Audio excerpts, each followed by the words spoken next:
The automaker has taken the policy of offering various options to customers, including hydrogen-powered cars and hybrids. Toyota's EVs are currently priced at about 6 million yen each. Sato said the company will make efforts to lower the price to the range for hybrids. 미국의 관세 폭풍 예상치 못한 결과 나는 2018년 봄을 또렷이 기억한다. 도널드 트럼프 대통령이 백악관에서 기자회견을 열고 미국 제조업의 부흥을 외치며 수입 자동차에 25%의 관세를 부과한다고 발표했을 때다. 그 순간 많은 미국인들은 환호했다. 수십 년간 글로벌화로 일자리를 빼앗겼다고 느낀 이들에게 이 조치는 마치 정의의 칼날 같았다.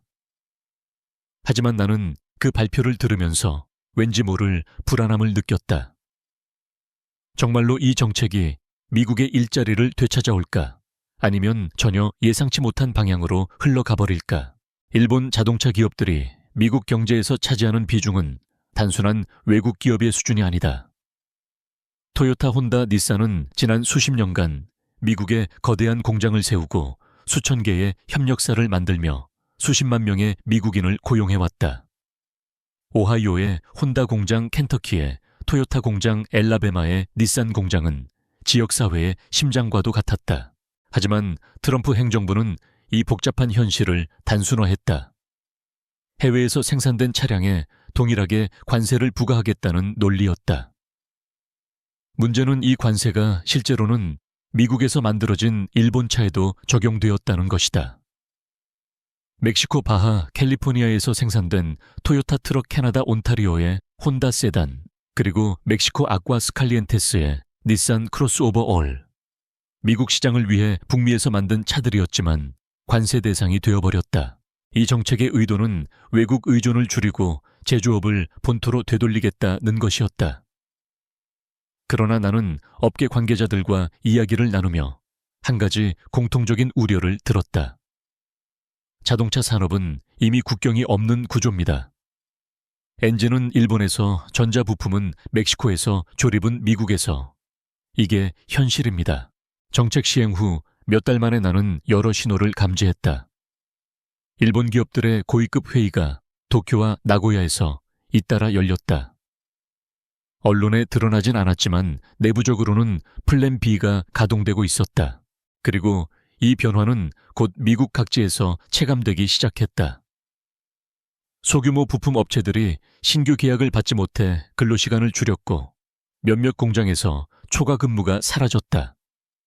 대대적인 해고는 없었지만 마치 물밑에서 조용히 진행되는 썰물처럼 경제가 서서히 빠져나가고 있는 느낌이었다. 나는 이때부터 한 가지 질문을 스스로에게 던졌다. 과연 자국 경제를 지키려는 정책이 오히려 그 경제의 기반을 허물고 있는 건 아닐까? 일본 자동차 기업의 조용한 방역, 나는 일본 기업들이 얼마나 침착하고 전략적으로 움직이는지 다시 한번 깨달았다. 미국 정부가 일본산 차량에 관세를 부과하자 대부분의 사람들은 토요타나 혼다가 강력하게 반발할 것이라 예상했다. 하지만 현실은 정반대였다. 그들은 언론의 목소리를 높이기보다 내부적으로 철저한 대응책을 준비했다. 토요타는 가장 먼저 움직였다. 나고야 본사 회의실에서는 북미 투자 동결이라는 단어가 조심스럽게 오갔다. 신규 공장 확장은 물론 기존 공장의 설비 투자까지도 재검토되었다. 몇 개월 후 태국 촌부리에서 새로운 전기차 생산 라인이 가동되기 시작했다. 한 관계자는 조용히 말했다. 우리는 변화를 예상했고 이미 계획을 세워두었습니다. 혼다 역시 북미 시장의 불확실성을 경계하며 베트남과 인도네시아로 연구개발 인력을 일부 이전했다. 닛산은 더 과감했다. 큐슈 공장에서 미국으로 수출할 차량 생산량을 13천 대 줄였고 그 자원을 동남아시아 시장 공략에 투입했다. 나는 그들의 결정에 감탄했다. 왜냐하면 이것은 단순한 방어가 아니라 한 세대 동안 쌓아온 글로벌 생산 네트워크를 새롭게 구성하는 움직임이었기 때문이다. 업계 전문가들은 이를 지리적 리스크 분산이라고 표현했다.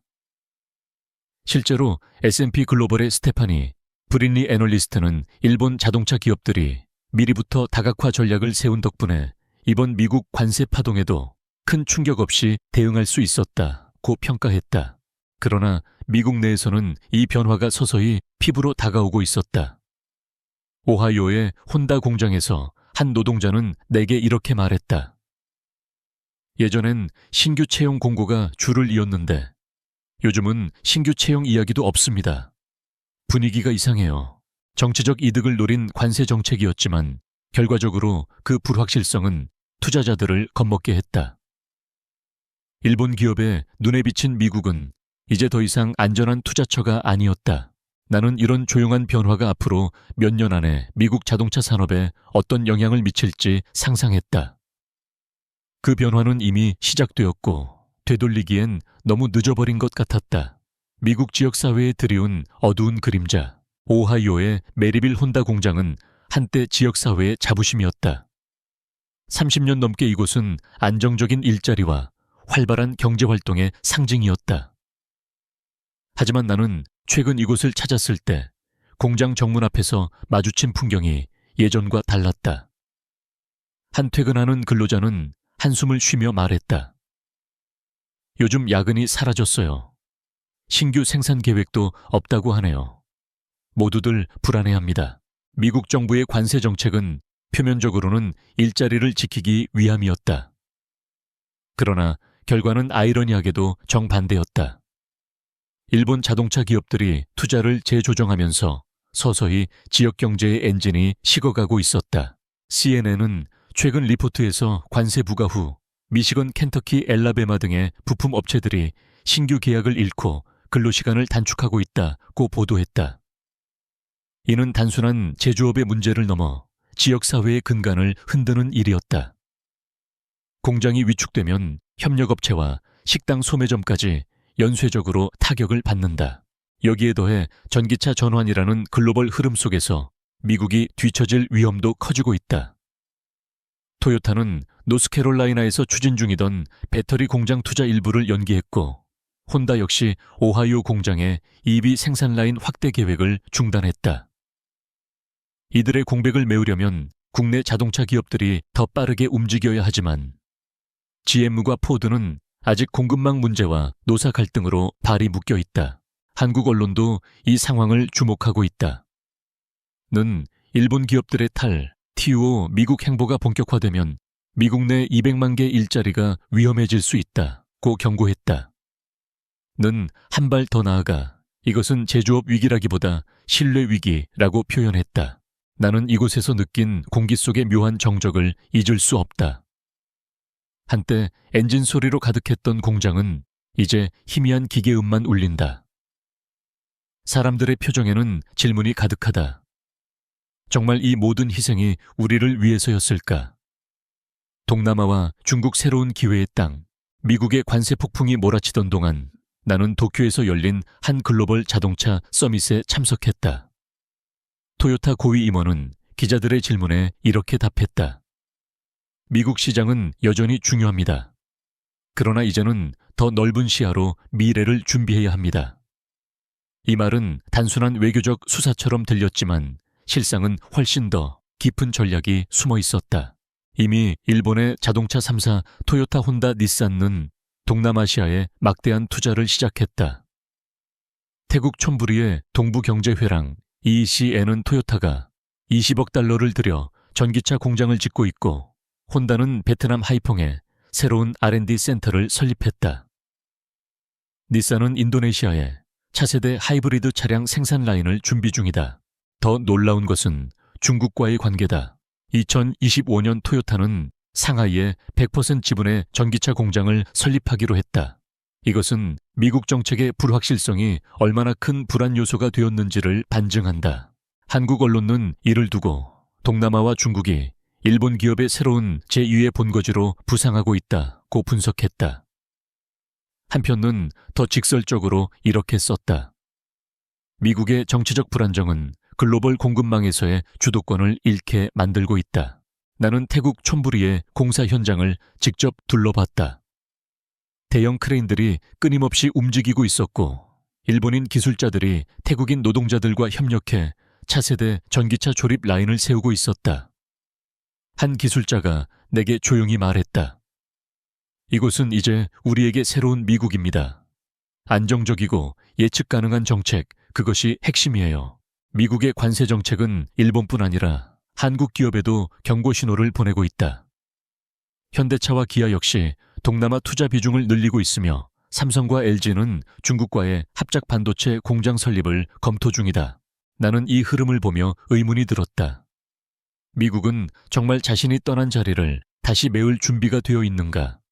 아니면 그 자리는 이미 아시아의 새로운 강자들이 차지하고 있는가? 글로벌 공급망 재편과 미국의 시험대. 나는 워싱턴 DC의 한 싱크탱크 세미나에서 미국 상무부 관계자가 한 말을 아직도 기억한다.